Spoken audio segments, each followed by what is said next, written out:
Let's turn to our military analyst, Sean Bell.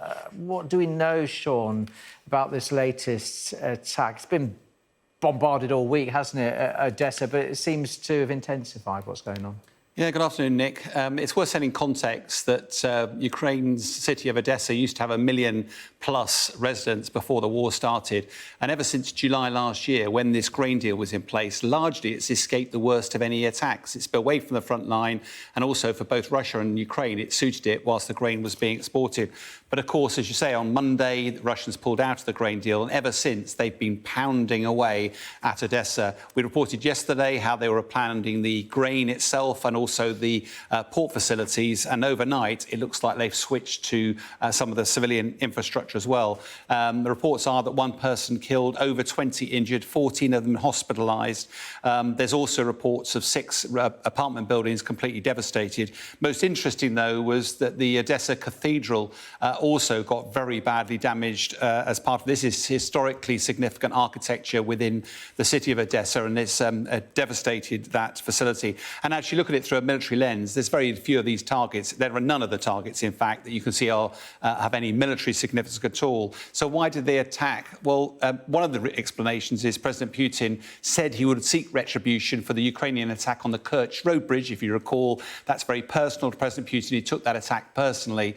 But it was very clear that President Zelensky was very angry at the attack on Odesa overnight, and he's vowed that they will defeat the Russian evil. Yeah, I wonder how he'll plan to do that. Odessa's been the target, but is it just because of grain? Why is Russia carrying on with this relentless onslaught? It's quite difficult to tell, get inside Putin's mind, unless Russia is planning some sort of amphibious assault on Odesa, which seems unlikely.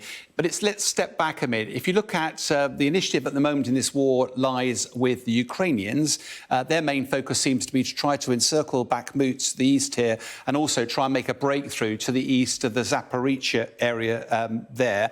From a Russia perspective, they've got low morale of their soldiers. President Putin doesn't know which of the leaders he can trust after Yevgeny Prigozhin's march on Moscow. And also, the Wagner Group are no longer fighting for the Russian army. As a result, you'd imagine Russia should be focused only on defending the line. But the British MOD reported last night that some of the Russian forces are actually doing small-scale attacks up in the Luhansk region and the Kharkiv Oblast. They're making very marginal gains, but the very fact that they're doing that, using resources up there, is quite illuminating. Now, this will not be easy for the Russians. The Russians are fighting Second World War tactics with their artillery. They're using counter-battery radar, work out where the Ukrainian artillery is and try to target it. But, of course, the Ukrainians are now using Western weapons that can outreach, they can outrange their Russian counterparts and deliver precision strike against these artillery rounds. The Ukrainians are calling it their fire fist, and it's apparently very effective. But if we go back out again, I think part of this is a bit of a sideshow. What it demonstrates is Russia is its clear objectives are to secure the Donbass region, don't give up Bakhmut, push the Ukrainian forces out to the Oskil River, which will provide a natural barrier out there. If they can also secure and hold Crimea, then they've probably met their minimum requirements for President Putin's special military operation. Who knows what we do after that?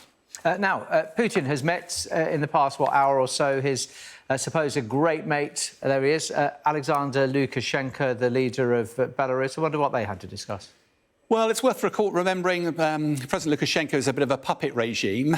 They've been talking about strategic partnerships together, but all of this is Putin framing this as Russia being the big brother. If there's an attack on Belarus, it's an attack on Russia. In other words, we're there to protect you.